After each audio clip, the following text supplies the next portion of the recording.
My name is Rachel Carlino-Dangora. My company name is Make Peace with Organizing. I am a personal and business professional organizer.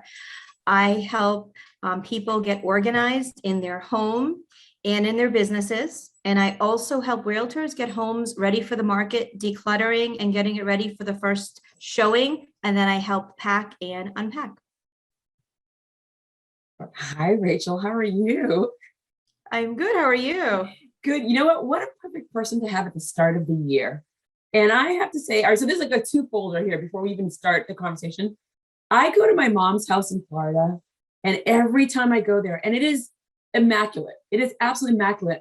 But I don't think about the immaculate part. I just think of all the things that are there. And I'm thinking that, oh my God, I'm going to own all these things. Like, and I'm a lean, clean fighting machine kind of a person. But holy moly, whenever I go to any of my friends' parents' house, and I think it was because I took care of my grandmother and I was in charge of getting rid of everything. And I look at them like, I go, we accumulate stuff, lots and lots of stuff. And we're definitely going to dive into that because during the pandemic, everyone was getting rid of their stuff. But then when the world started opening up, they went and bought more stuff to replace the stuff that they got rid of. So we're going to be talking about a lot of stuff throughout this entire conversation. But I always say, before we actually get to know the business, we have to know who the person is. So who is Rachel? Like, where are you from? Where are you located? Obviously we are in the same town. But what's your story up to the point where you started your business? And mind you, I'm going to interject because something you're going to say is going to like pique my interest. So I will definitely interject, but just so you know that start the story. Absolutely. So I was born and raised in Newton, Massachusetts, and I came from an attorney of attorneys. So I actually am an attorney by trade. I've been an attorney now for 15 years. And about 4 years ago, I decided that being an attorney was not what I wanted to do anymore. I wasn't passionate about it. So I went on a journey to figure out what I was passionate about, and that happened to be organizing. And I thought to myself, is there a need for organizers, and what type of needs would that be? And one cold morning, I was watching a morning show with my husband on a Sunday morning, and there was a clip on an association called NAPO, National Association of Productivity and Organization. And it's all organizers. And so my husband looked at me and he said, you know what, there is a need. And we looked it up online, and the next meeting was that next night in Waltham, Massachusetts. And he said, you have to go. Okay, wait. So this is where we pause already. Okay. Yep. We're going to rewind all the way back. Newton, Massachusetts, a home full of lawyers, and you are a lawyer. I am. Okay, so did you have what kind of lawyer are you? And did you have passion for it yourself, or was it because everyone in your family is? And who is everyone, by the way, that's a lawyer? Yes. So my father, who's been passed away now for about 10 years, he was a lawyer. My grandfather was a lawyer, and then I had some uncles who were lawyers. So I was really, lawyers all over my family. I originally wanted to be a dentist, but didn't do very well in science. And, I watched my dad growing up lawyering, and it just seemed like something I was interested in. So I don't know, looking back, I don't know if I was passionate, but it interested me. So I became an attorney, and I worked as an attorney for about 10 years, and I did real estate and contract law. So I was a real estate closer, go into people's homes, help them refinance, purchase, home equity lines. So that's kind of where I started. And then I got into the corporate world where I was doing in-house real estate work.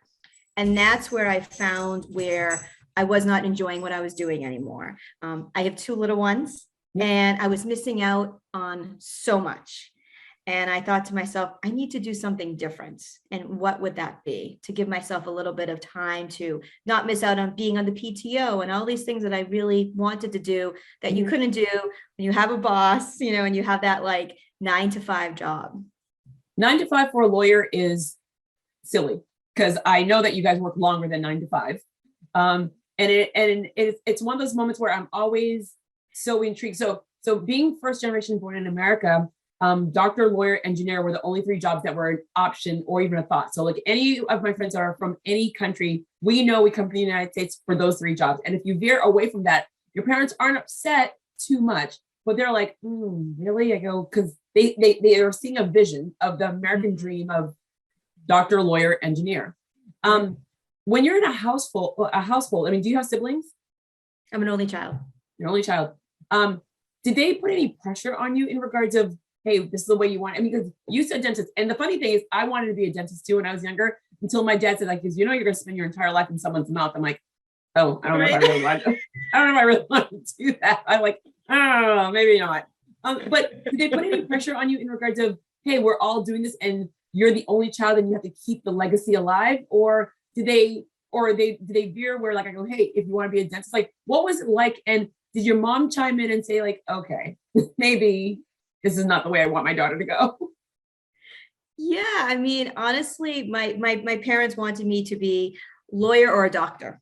That's what it was. So it wasn't necessarily falling in, the family's footsteps, but they felt that a prestigious role for me would be a good thing. So it was definitely going back and forth between lawyering and being a doctor. But it's interesting now, because I remember when I told my mother that I was going to become a professional organizer, she's like, all that money and all that time and studying for the bar and all of it. But now I've owned my business for over 3.5 years, and she sees how much happier I am. And that means the world to her. Where did you get that skill set to be organized? Because being an organizer, people just assume like someone could take a class and just do it. But I always say, like, I go, it stems from something that you've done. So where did that all of a sudden like your husband was even sitting with you, like, I think this is where you need to be. Yeah. So ever since I was a little girl, I would say it probably comes from my mother. My mother's a very organized person. So everything was very orderly in my room. My schedule was orderly, like everything in my life had an order. So I've just been organized for my whole life. And it's interesting you mentioned that, because when I wanted to become an organizer, I'm like, what sort of skill set? Like, there's really no class. It's really, to be a good organizer, it's just experience. And since I've opened up, I've learned so much, and it's just that experience just really takes you through, and that's how you excel in this type of career. But to be organized and now to actually convert to organizing people, two different things. Your mom basically, like, I mean, it was your mom. Like, so basically she's like had this years and years and years of molding you to where, like, okay, I can actually get her to, like, really just like being like, maybe I'm at 100%, she's at 99% or 90%, and I'm good with that. To go into a business or a home of someone that's like, they're fixated with their stuff. They love their things. They have memories. I mean, they just don't want to let go. They've acquired, or maybe they built up wealth and they have all these different things where they're like, I don't want to let it go. How do you now get to that mindset where your mom taught you, but now how do you educate individuals to let go? Yeah, it's a process. And I always say to everybody, I'm non-judgmental. I'm only there to help. So, I spend a lot of time going through, like, specific items and figuring out what's going to stay, what's going to go, what's going to get donated. And just how we started the conversation, people have been in home safe for 40+ years, and there's lots of stuff. And then, you're saying your mother, like, people downsize. So they're going from like a 4,000 square foot home to like a 900 square foot home. And it's very hard to part. So what I do is I tread very lightly, really listen, and really understand, what items, maybe some items can go to family members. Maybe they're okay knowing that those things will go to somebody who needs it. So I try to get around it kind of that way, and then also figure out where are they moving to? How much stuff can they actually bring with them? So I think with that, it's good listening skills, and just really knowing the emotional side of it all to be able to get to that end goal.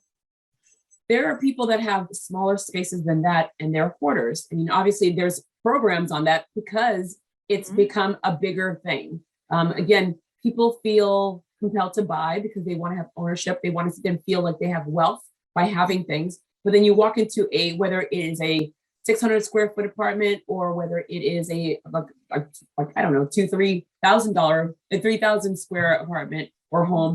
People, there are people that they want to feel more loved by having more things. And so how do you get into the mindset of that? Because again, there are programs on this now because it's become more and more talked about, but also you see other countries talking about how in the United States, we buy and we waste. We like wear a couple things for a couple seasons and then we toss them. And so there's landfills around the world that are no longer accepting our things because we just buy Right. for many different reasons. And so how do you actually combat that whole entire concept of doesn't matter what size the home is, but you're dealing with an individual that really feels like I need to sit there and keep things. And it's not just the downsizing of I'm now moving from an older person, I'm moving to a smaller area, I'm giving things to family and friends, but it's just like the emotional part of I just don't feel great. There's there's a major mental conversations that are happening right now. There's a lot of different ways of feeling yourself. And so how do you, as an individual that's trying to help someone lean and clean, like become lean and clean, how do you go about dealing with that? Because you're not a psychologist or a psychiatrist, you are a lawyer, but you are coming into their homes or their offices and you're trying to help them navigate all these things. All these things. Yeah. So you're right. Yeah, I'm not a therapist, but again, I think it really comes down to the listening factor of it all. And I try to get down to why are they holding on to these things? So whether it be, their parents have passed away, so they want to keep all of these things, or whether it be something that happened in childhood and those things are meaningful to them. So I feel like it's always getting to the root of why are they holding on to so much stuff? And then we have a conversation about that. And then I try to, help them through that into becoming more organized and, having the discussion, as you said, about how, you don't need to have a lot of things to feel good about yourself. Yeah. So I think that that's kind of the conversation I have. You really have to get to the root of it, because if you don't get to the root of it, it's going to continuously keep happening over and over again. And of course, great for business, right? I can go back multiple times, but my goal is always to figure out why that person isn't organized, create systems that will keep them organized for life. Yeah, I was going to say that it's one of the things that I am always curious about is it's just like a diet where I go to a Weight Watchers or something like that. I'm with a group, I'm excited, I'm feeling good, I lose the weight, but then everyone goes away. So how do you, it's the start of a new year. How does one even start with that? Because during the pandemic, everyone was home. So you're locked down at home and you're just trying to find activities to do. But then the same activities that you're trying to do, you're cleaning, but then you're right on Amazon as well. So it was like the two thing where the Amazon is coming, but then you're like, I'm cleaning out things in my closet. I'm donating things. So how does one, what are tips that you would give to stick to it? Making everything that you're verbally saying to them sticky, where I'm going to walk away from you and 3 months, 6 months, 9 months, I'm still doing what you taught me. Mm-hmm. Yeah. So what I do is I really get to learn about my clients and their families. And I learn about their day-to-day life. Like, for instance, yesterday I was working on an entryway, my client, and I didn't realize that she had 3 different entrances into the home. Mm-hmm. And so I wanted to make sure that when she was when the kids were taking off their boots, it was in the right location, but it really wasn't where the entryway area was. It was in a totally different location. Mm-hmm. So that's just an example of knowing kind of the day-to-day functions of my clients to know how to better assist them to create the systems. So when I say systems, organizing systems, they could be anywhere from purchasing from the Container Store, from Amazon, from Target, dependent on the budget. But what I pride myself in is really trying to keep my clients sticking to these organizing systems. And that can be really hard. So what I do also is I offer a maintenance package.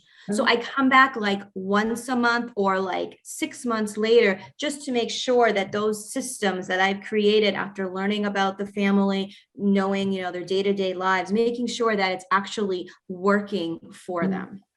Yeah, mom and dads are the ones, or grandparents or aunts and other family members, the older family members are the ones that actually would approach you and say like, I need help. But then you still have to get the buy-in of everybody else.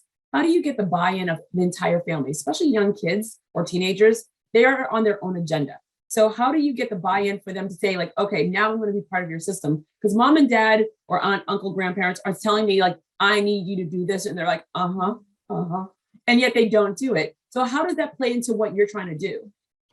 I love that question because a lot of clients ask me that. How are you going to get my husband to help out? You know, like, so what I actually do is, so usually in a family, it's usually the wife who's reaching out to me, asking for the help.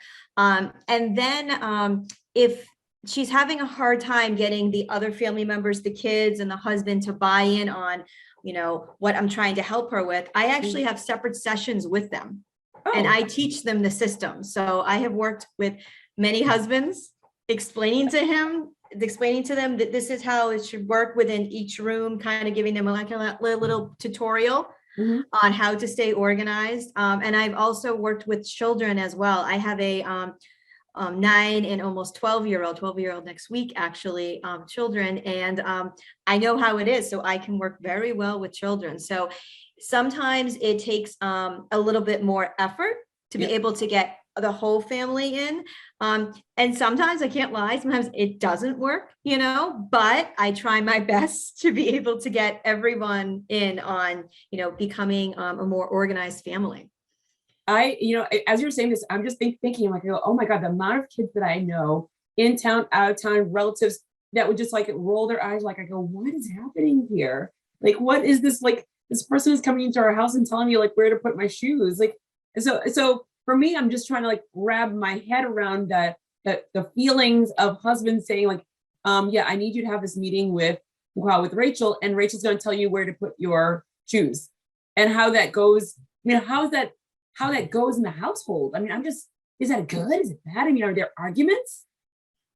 I've seen one argument before. Yes, it does ensue sometimes, but I think also that a lot of times people don't realize how stressed out they are because they're unorganized. And especially with a family dynamic, having kids, you know, there's always something going on. My son plays basketball, my daughter's at dances. Oh, you're always like in different spots. And when you come home and you can't find your spatula, for instance, it causes stress. It causes stress when you can't find things and you're overwhelmed. And I think what happens is a lot of times the whole family can see that mom is happier now. Mom is not as stressed out because things are in order. Dad can find his shoes, you know. Now, you know, their daughter can sit at a desk and do her homework where there was no surface area before. So I think that a lot of the times people really see how beneficial it can be to be organized. What is the difference in regards of walking into someone's home versus walking to someone's business? Because like, I mean, you're like, I mean, and this is literally just like if you were back being a lawyer, you were like, I mean, being a lawyer, real estate, and then you went commercial. So now you're playing both roles as well in this stage of your life. So what's the difference when you have to jump, I shouldn't say jump ship, but jump to that role of now I'm going into a corporate environment. How bad is it in regards of the clutter, but also is it clutter? Is it paper? Like, what's the description of what someone would call you for? Because I'm thinking in a home, it makes sense. You can visualize it. We've seen enough TV programs, but it's very rare that we've ever seen a TV program on a decluttering of a business. A business getting acquired. Yes, we both know that language very well. I work with small businesses and entrepreneurs. You are a lawyer. So we know in regards of getting acquired, and in the mind of getting acquired, we get rid of the redundancies of a business. Well, what do you do when you're walking into a business and now you're in charge of cleansing it / decluttering a business? Yeah, no, absolutely. So a lot of times when businesses contact me, they are revamping their usually what people see when they first come in. So it's that kind of reception area. It's their seating area where they might have some like coffee and stuff. So it's kind of organizing that front room area. But then it's also getting their paperwork organized. A lot of times, there's just no system in place. So that's another part. And then just it also might be their storage closet that has all their, paper clips and pens and pencils and all of that. And so for that to be organized can be very helpful to all of the employees. Another aspect would be a company calling me up and saying, hey, I just need help with everything in the office. So that means help with, cubicles. And this is when maybe like a company starts out. Need help just getting like what do we need? What do we need for the actual cubicle? What do we need for the offices? So that's another call. So it is definitely different, and it's like a different like cap that I wear. But it all kind of comes down to the same as like thinking getting organized. There's steps to it. And it's really looking at what you have and deciding what's going to stay, what's going to go, what's going to get donated. Probably not as much would be donated in a business aspect.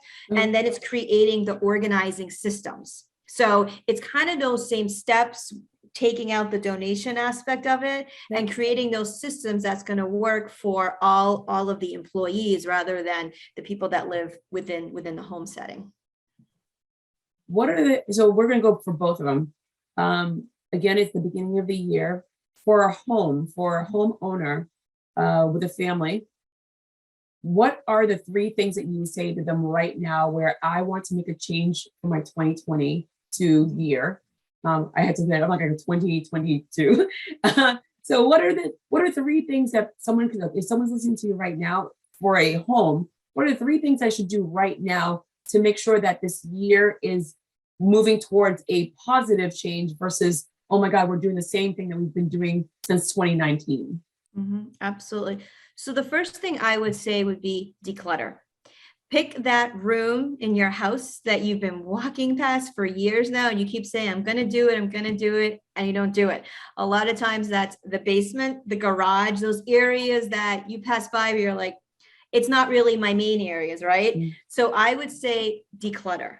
That would be my number one suggestion. Well, when someone says declutter, I mean, so that word is tossed around all the time. I mean, in the beginning of a brand new year, you hear gym, you hear dry January, you hear decluttering, but people really just kind of like, it probably lasts for a week or two, and then they just go back into the melee of everything. So when you're saying decluttering, what are the steps? Like, what do we do? Because I mean, there's junk drawers. I mean, everyone knows the junk drawer in your house where it's like, it's just the go-to, I'm going to toss it here, I'll get to it. And walking past the garage, well, yeah, I'm going to park my car there. Oh, better yet, I'm going to park my car outside because there's just too much things in the garage. So where do we even start? Because I mean, at the end of the day, everyone is overwhelmed. I mean, even now, I mean, that a lot of people are working from home. There's that feeling of overwhelming. The holidays just ended, and like people are just like, it's still the feeling of just still being overwhelmed is there. And they're trying to do things to not be overwhelmed. There's your husband getting your lunch. That's my husband. Yep. He just walked past. But it is one of those moments like I go, where does one start? And when I'm decluttering, where does it go? Because I could just like shift the declutter from here to there, another drawer, another room, another closet, or something like that. So when you're saying it, what do we do? So I'll use, for example, the garage. The first thing you should do is, think about, can you even park your cars in there? A lot of people, they can't because they have so much stuff. So that's kind of the first thing. If you can't park your cars in there, do you want your cars in there? Probably, if you're living in Massachusetts. So what I would do is I would if your cars are in there, take your cars out and just go through systematically, starting from, the left-hand side, going all the way around, and look at every single item that you have in the garage and decide, am I using this? And the things that can go through your mind if you have a family, do my kids even fit into that bike anymore? Will I ever use it? Maybe I'll use it for grandchildren. Maybe I want to put it like somewhere else, but not in the garage, So you would look at every single item and just make that decision. And that's the thing. So what happens is, as you said, it could be great for a week, right? You're like, oh, I'm going to do this for a couple hours. And that's when people call me, because it's like, it gets overwhelming and they don't finish it because there's so much stuff in there. But say, for instance, you're on that left side and you see a couple of things, they're like, I'm not going to use anymore. Then the next step would be, can it be donated? If we go donated, bring it to your local donation stop. Up in Massachusetts, I go to Beverly Bootstraps, I go to Lifebridge, I drop off stuff. So yeah, you could move it to the side, but you have to go through all those steps and you have to finish it. So you actually have to start moving stuff out. And after each session with my organizing, I actually take stuff and bring it over to the local charities, and that's what people really like, because things are getting out of the home. So that would be kind of my suggestion on kind of start as an example in the garage, but that would be with every single room. And I would say take an hour your first session. Don't say, all right, I'm going to get this all done today. It's not going to happen. It will overwhelm you, and you will never be able to finish, because I know as an organizer, by the end of the day, I'm exhausted. And if you're not doing it every single day and you do it for 8 hours, you're probably going to get really irritated and never want to do it again. I'm a big fan. So every month I'm a big fan of just going through. And my biggest thing is I should love, not even like, but love what I have in my home. And so there are things that I clearly love. There are things that I like. And there are things like I go, I'm never going to fit into that again. I don't know why in my mind, I think I'm going to have it here. And so I go through the whole entire decluttering. And then I go, so the love will always be here. The like, I'll wait till next month to see how I'm doing. And then the get rid of, I put in the car. I don't even like to keep a bag in the house anymore. I just put in the car because I don't want things to be in my car. And so it's easier where it's already going to go, it's going to go somewhere. Right. But I've put in these steps where I know, like, if I see it in the home, there's times where I'm like, I go, oh, well, let me just go back in there and let me just pull this thing out, thinking because like I like it, but I don't love it. So I've come up with ways as well. And my sister has her biggest thing is a touch point where I go, how many times have you touched this lately? I go, if you haven't touched it lately, it needs to not be here anymore. Yep. It's like, have you not worn those clothes in a year or two? Yeah. Exactly. Absolutely. Yep. And I go, and I understand the home check concept of, I go, you want to sit there, like, I go, especially because of social media, everyone takes photos. You want to kind of like keep it going, like rotate it out so that way it doesn't look like you're wearing the same thing over and over and over again. But make sure it's like the staples where you're going to wear it again, like in 2 years. And you're like, it's like a what's it called? It's not like it's a staple. It's one of your keepsakes where it's your go-to, and no matter what accessory you put with it, it still works. Exactly. Okay, so decluttering was the first one. What was the second one? Yeah. So the second one, I would say, is try to enlist your family to help. So don't just do it on your own. Having someone with you makes it a little more enjoyable. Maybe put your favorite music on, make it a family event. And I actually had a potential client in Marblehead actually call me, and we were talking about how I can help. And I reached out to her yesterday, and she said, you know what? I took your advice, and my family helped out. And she showed me a picture of all the boxes she's packing up. She's going to be putting her house on the market. She's nice. Like, I know not all families would like to do this, but my family, we've made it almost like a game. So nice. I would say, try that, see if that would work.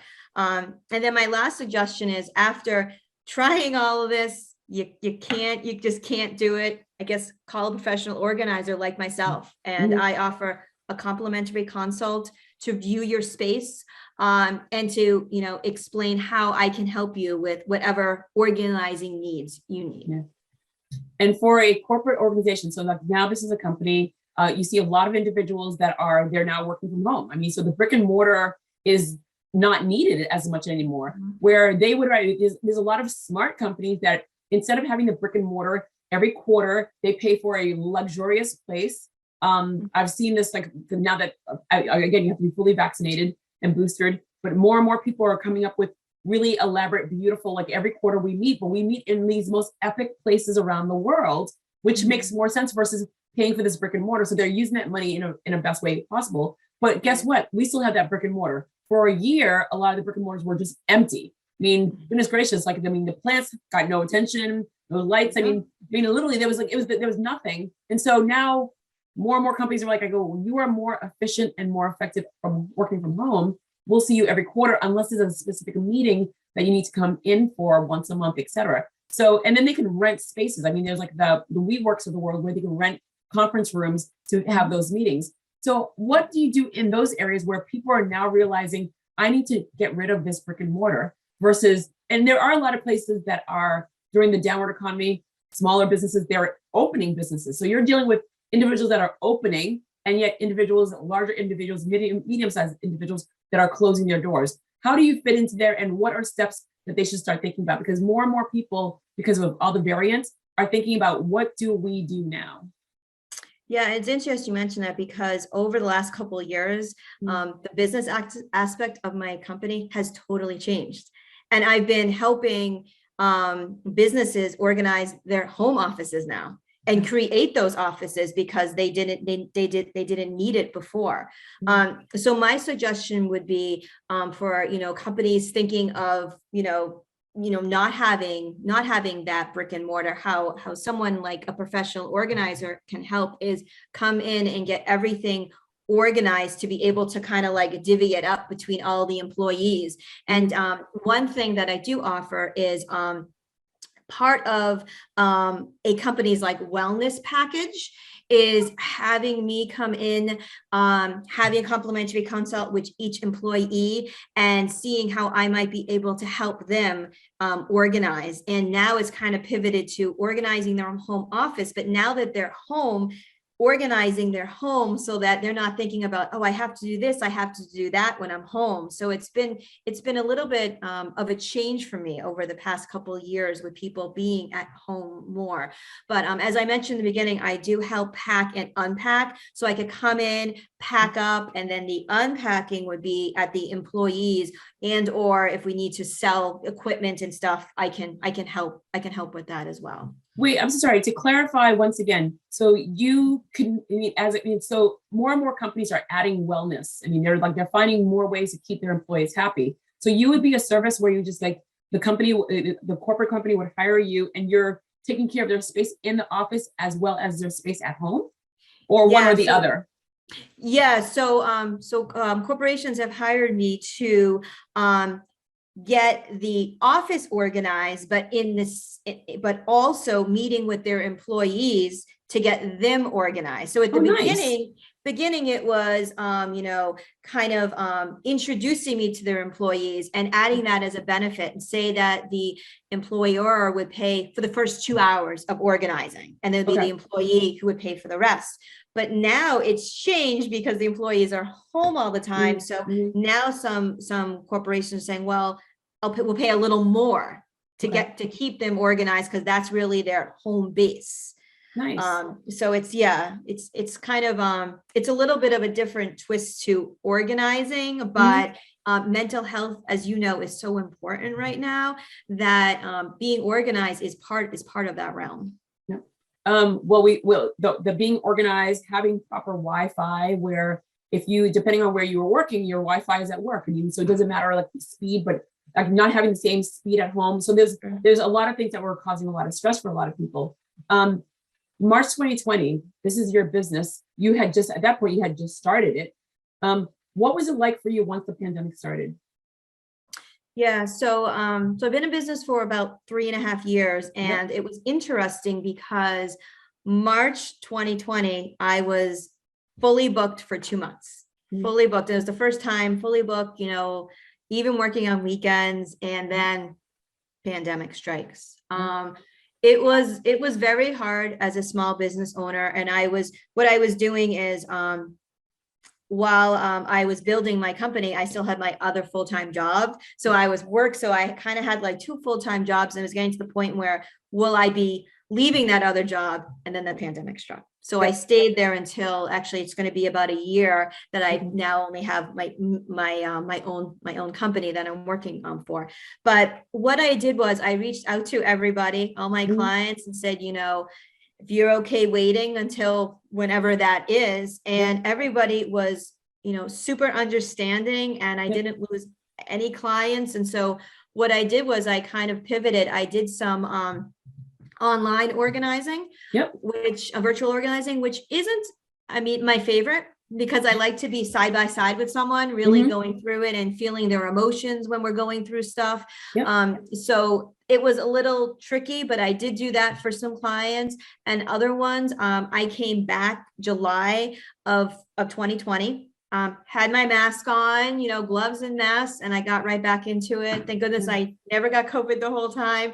But it was hard. The PPP loan definitely helped myself and a lot of small businesses through those times. But I thought, the one thing that was great about that time, if you could say anything was great about being home with the kids not in school, was that I just didn't sit back during that time. I networked a lot. And I think that time that I spent really getting to know people through Zoom and through phone calls has really expanded my business to where it is today. That's one of the things where I love the most, where I was telling everyone during the pandemic, if you did not make new connections, it would have been crazy because everyone was home. Everybody's home. You could have found anyone at any time because everybody around the world was in the same situation, which is, again, knocking on wood that we never have a time like that again. But it was amazing where people were like, there were a lot of people that were poo-pooing, like, my business is going to die. I'm like, but as a small business, we're creative. we can find ways to stay afloat. And if you chose not to, and you just wanted to sit back and watch Tiger King and complain, that was on you. Great, not a problem. But there were definitely ways to make sure that you were alive and well. How was your family? You're dealing with, you're at the law firm, you're dealing with a business, you're dealing with your family, and you have your partner in crime, your husband, and you're at home. So how was that doing all these things, and how did you stay afloat of just keeping your sanity? Yeah, so I sat down with my children, and I explained to them, Mama owns her own business, and I do need my own time. So I would give them a certain amount of time during the day, and I would, be networking throughout the other part of the day. As you saw, my husband coming down the stairs, I have a very supportive husband, and honestly, if it wasn't for him, I wouldn't be talking to you today. Would I own my own business? Because it was very much out of my comfort zone. People go, you have an interview, and then you have a job. And for me, it was very much out of my comfort zone. Networking. I never had to do that before. It was just so foreign to me. And I remember the first time I networked, someone said, "What do you do?" It's like, I don't know. What do I do? It's like, that elevator speech. And now I could do it in my sleep. I know exactly what I do. And I love explaining what I do. So I have a very good family dynamic that is extremely supportive of me. My children, always, my daughter's my cheerleader. She makes these funny songs about my business. And they always say how much Mom is a hard worker. So for me, I was very fortunate to have a family that really has backed up me growing my business and knowing that I wanted to leave my other business to make this full time. So without them, I wouldn't be here. What was it about being a lawyer that lost its luster? Because I have a lot of friends that are lawyers, but they never practice law. They're in the media. They work primarily with entrepreneurs in regards of guiding them in the law, or their VCs, angels. But what was it about it where you did it for so long and then you decided to change over? Because right now, I asked this question because we are in the great what do they call it? People are walking away from their jobs. So we're at, let's see, October 4 million, April 4 million, October 4 million, and then the numbers just came out again. So we're at 12 million people that left high paying jobs. So the pandemic opened a lot of people's eyes. We're like, you know what? I kind of just want to have a life. And so what was it for you where, yes, you have little ones, but was it that, or was there something more? I think it was a combination. I felt like in my job as a real estate attorney, I was just a paper pusher. I didn't really Mm. have that interaction with people. And like when you feel like you're just making money for a corporation and Yeah. that's it. And it's like, oh, you won this, you did very well on this, but now you just gotta have to go to the next thing. And there's just not that I need lots of praise, but there wasn't that time to feel like excited about what you did. It was just the next step and the next step. And for me, I'm more of a people person. And Yeah. I felt like I just didn't have that one-to-one interaction with people. And then, as I had mentioned, as you said, having a life. I felt like I didn't have a life. And I mentioned 9 to 5. And, yeah, I did work at 6 o'clock in the morning. So maybe 6 to 7, 6 to 8, whatever it might be. Yeah. But I just really was not enjoying what I was doing. And I felt that I could do this. I just, as a small business owner starting out, you never know. You're hopeful it will turn out well. But I'm one of those that took the chance, and I'm doing very well. So I would say to anyone who wants to or thinking about opening up a small business, it was the best decision that I made. So I would say try it and just, well, jump you out of just your did comfort zone. you just did you played it very well in regards of what advice would you give, which you just said it, but what were your highs and what were your lows when you first started? Because that's one of the things where someone out there is listening to you and they're like, I have a pain point that I want to solve. There's something that I do, that's something that I love, something I'm passionate about, that I want to gravitate towards. And then they're like, okay, they dive in and they're like, whoa, I didn't even see this one coming. So what were the highs and what were the lows for you? I would say the high was that I took over a year to do all of my due diligence. Okay. So I knew exactly like how much money would I need to make, what would be my ideal clients. So I really did all of the due diligence, the areas that I want to service. So that was really, I think, to me, my high point, because I feel like a lot of people, right, they dive in, but they don't really know what they're getting into. Yep. So I would say also talk to other people. I talk to other organizers within that organization that I mentioned to really know what is the profession like. So I knew a lot about it before I jumped into it. I would say the low for me was just the panic of not having that biweekly check. It's very scary. Kind of like, I work with a lot of realtors and they say all the time, just don't know when that next check, when am I going to have that next closing? It's very, very, that to me was very, very, very scary, having a family, not knowing if I was going to be able to, be one of the breadwinners of the family. So that would probably, it was my lowest point. and how did you find a way out of it? Because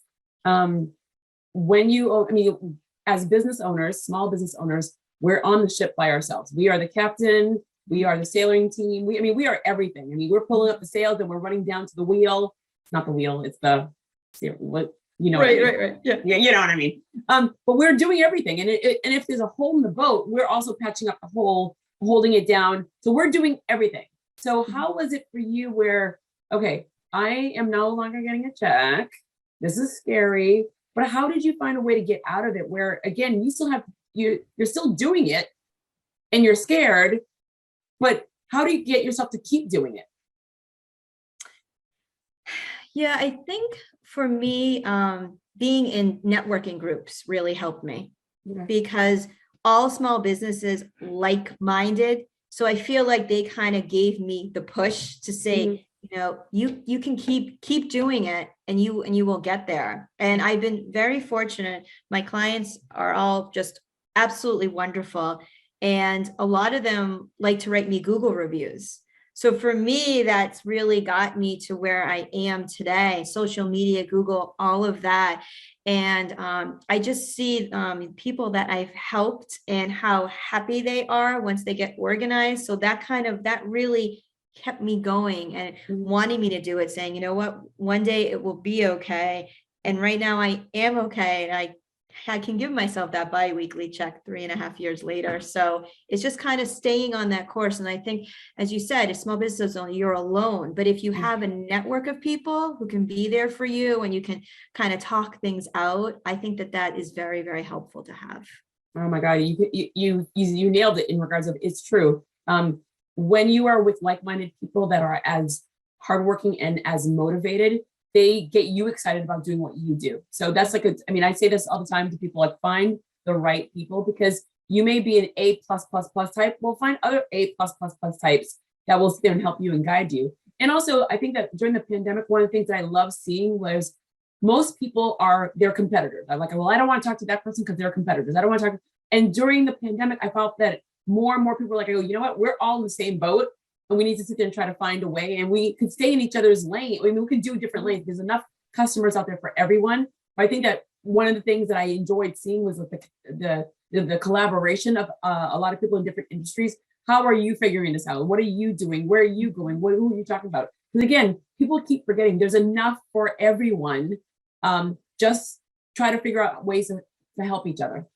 Right, absolutely. And what I do actually was I decided to reach out to professional organizers even outside of Massachusetts. So I have a friend now in Texas who's a professional organizer. Perfect. And we bounce ideas off of each other all the time. So I kind of went outside of this area, and I follow different organizers. They follow me. We kind of give each other tips. So it's very helpful. Oh my God, that I think that's fantastic. And because of the fact that the world is smaller, and because we have this in front of us, we can talk to anybody anywhere around the world. And I think this is one of the things that I enjoyed about the podcast. I've interviewed 188 businesses in 23 countries, and everyone's like, how is that possible? I go, I don't know. I just found them. And then they said yes. And sure, we're just having conversations. But if it wasn't for the podcast, there's no way I would have ever met you. And it's just like, it's fun to have these like conversations with people that are like, if they need something, or if they want to meet someone that has been part of the podcast, they know that I've curated the group. Everyone is like really, really a hardworking individual. It's a great way to have an open conversation. Mm-hmm. Absolutely. Well, I mentioned this before in regards of we live in the world of waste. And there's like a lot of things out there. This is your industry. I mean, this is your industry in regards of getting things decluttered, but where do they go? And what happens to them next? Because in some occasions, my garbage is someone else's, like some like person's gem. Right. And so as you're watching, we're all watching over and over again, all over the media in regards of like, there's just a lot of waste out there. Is it a kitty? It's my doggy. Yeah. She's like, I think she wants to go outside. She's like, I'm like, there's an animal there. There's an animal. Yeah. Honey, you got to wait 1 sec. Okay, love. Yeah. She's got these like ears and sticking up. Like, what are you doing? Why aren't you paying attention to me? You can put her outside if you want to. All right. Hold on one Okay. second. Do you want to go outside? Yeah, let's go. Yeah.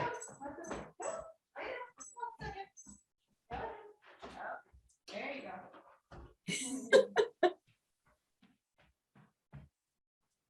So now what we'll do is we'll hear her barking outside, but that's okay because it's Okay. I have a fence in the backyard, and it's just beautiful outside right now. It's gorgeous. I mean, I'm looking out my window and I like literally I can't wait. I usually go whenever it's the first snowfall. Actually, whenever it snows, I usually go like right when the sun's dropping because it's quiet in town, and I just go walking, and it's just like my favorite time of the day, either early or late, but no one's out there. Everyone's hunkering down like with their slippers, their soup, their hot toddy, whatever's. But it's just so nice to just walk around town, and it's just the world is quiet, which is gonna be me in a couple of hours.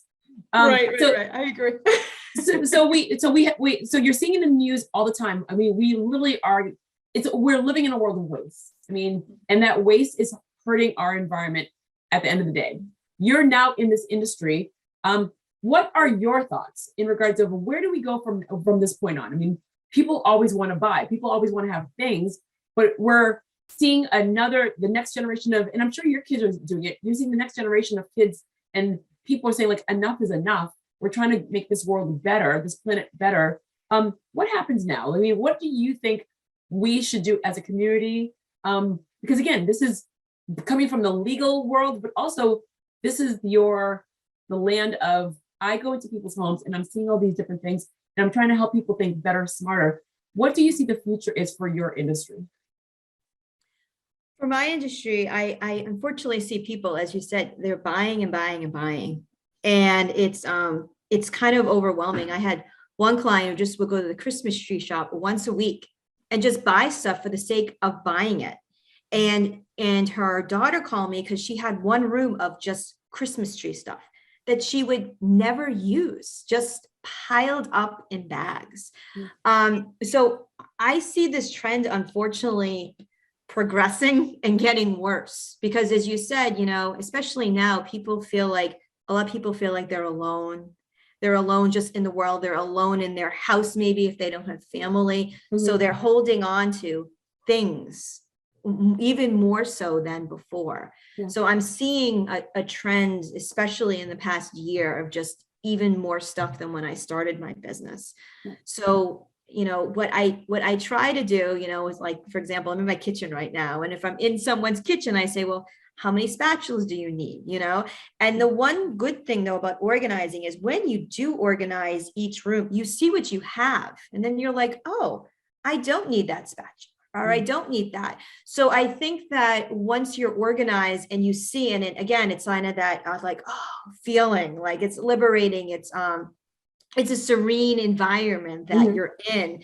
My goal for, people that I help is that they'll like that feeling so that they won't go out and buy more of the same things. But it's definitely a problem. And again, do we see a solution anytime soon? I mean, do we see there's a light at the end of the tunnel of some way, somehow to educate people or get people on board to buy less or buy as needed?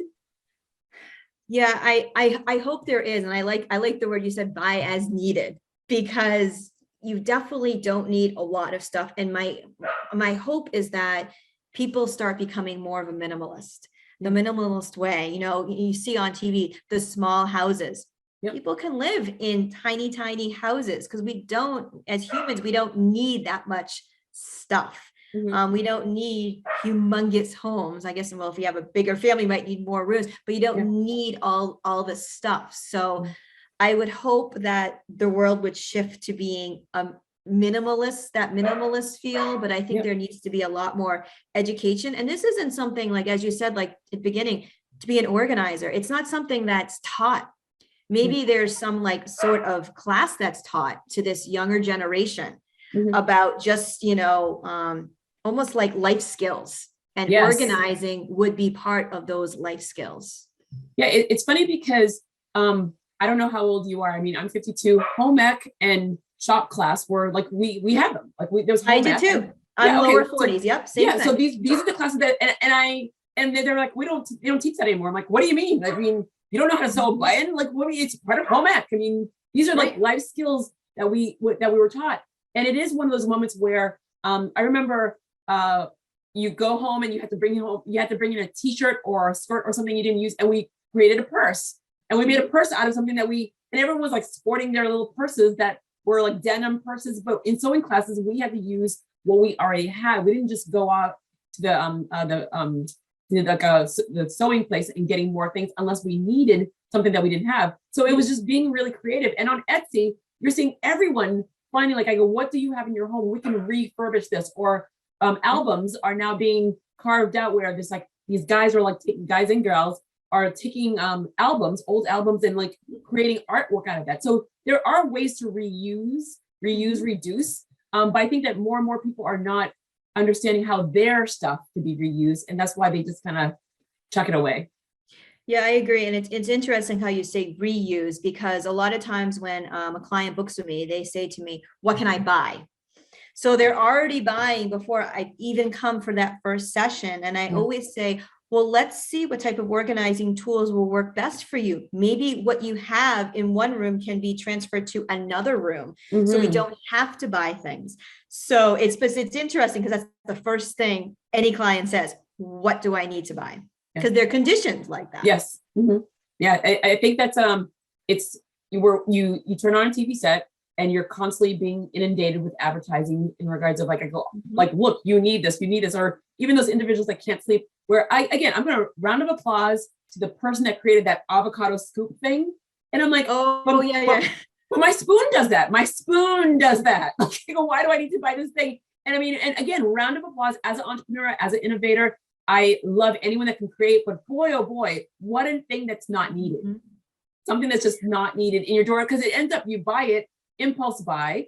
And I mean, I'm not gonna lie to you, I had some major impulse buys too. during the pandemic. But I love what I bought as impulse buys because I needed them and I wanted them and I waited, etc.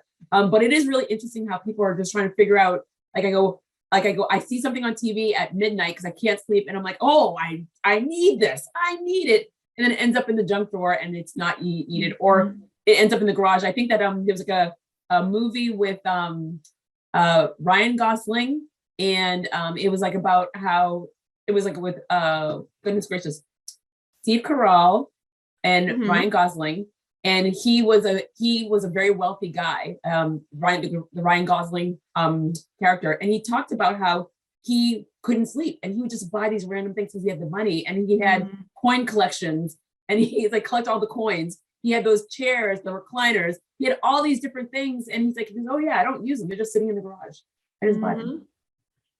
Yeah, and I think there's really a difference too. You said need and want. There's a difference between those two. Which is in your opinion, what's the difference between the need and the want? So need is something that you need for your day-to-day life. Like it's a necessity. Want is something that you don't necessarily need to function as a human being every single day. So I kind of help clients differentiate between those two things. Do you go around now I'm just curious, do you go around and just as in okay, so we're touching this cup. You have so many of these cups in these like water bottles. I mean, how many water bottles does one person need? Exactly. And so we can line them up, look at the sizes of them, look at types of uses, and then we can maybe choose one from each of the categories that we create from the water bottles. Because that's the big one. The water bottles and the Tupperware. Let's just start from there. Just start there, and then it goes from there. Yeah. You're going in a tangent. Oh my God, Rachel, it's like so nice to talk to you. I go, you've given tips and you've given people clear insights. I think that again, the beginning of the year, it's always the beginning of the year, spring cleaning, and there's always time, or right before the holidays where people are like getting rid of things before the holiday presents come in. So people are always trying to meld around, but instead of I always say, I'm a big fan of creating memories versus like buying gifts. So I literally buy gifts as in your birthday, because everyone needs to celebrate your birth. So your birthday is very important and you always get a gift. But I don't even do Christmas presents anymore because I say I'd rather create memories for you. And so for my best friend, for her birthday, I'm taking her to a salt cave. And she's like, I go, what? I go, I know. It's like, I go, because I saw it. I'm like, I go, that's kind of pretty cool because it's a salt cave. Let's go to a salt cave. And so I want to find ways to create memories versus just like buying you a thing. Unless I absolutely know you need something, I'm definitely going to get it for you. But for the most part, I just want people to sit there, remember a moment, smile about it, and be able to sit there and talk about it and reference back to it at another time. So, but again, I'm not gonna lie to you. I have my guilty pleasures of buying things too. I have my mad dash, I go, ooh, I need that. And then of course, I walk around did I really need that? Did I really need that? Yeah. All right. So the way that I end all podcasts, all conversations, and it's so funny because we go by, an hour goes by fast. Yeah, it does. I see that. Yeah. So I always end our conversations the same exact way, no matter how many times, because I'll probably have you back again for another conversation. Something that if something's happening in the news, I always say why not go to the people that are in the mix? You're living, breathing this right now. So why do I not come back to you if there's something in the news that we want to talk about? So with that being said, the last question that's always going to be asked of you, no matter how many times you come here, is if you had a personal ask and a professional ask of anyone that's listening to you right now, what would be your personal ask and what would be your professional ask? Personal ask. I guess it's personal and professional, but no. It has to be two different. No cheating. Okay, so I'll say a personal ask. I know this is being seen all over, but I'm really looking to get back into playing tennis. I was a tennis player when I was younger. I was in varsity back in high school, back in Newton South, and high school in Massachusetts. And I'm looking to start to play tennis again. So if there's anybody who is interested in playing tennis in the North Shore, Massachusetts area, please let me know. I love it. See, see, that was good. That was really good. Personal. See, so I'm dealing with like, I mean, my dad played tennis, and then my sister got into it. And I never got into it. And everyone's like, with your personality, you should definitely get into playing tennis. But then I started getting a frozen shoulder. Just the most random thing. Like, who gets frozen shoulder? Like, it's so random. So now I'm just afraid to like do it. Or, yeah. And everyone's getting into pickleball. Is it pickleball or pickleball? Yep. Yes, that's the thing right now. Like, I mean, everywhere I'm hearing about this pickleball thing, which of course I've watched it, but I don't know. Is it like tennis or? It's easier. It's not as much running around. It's a smaller court.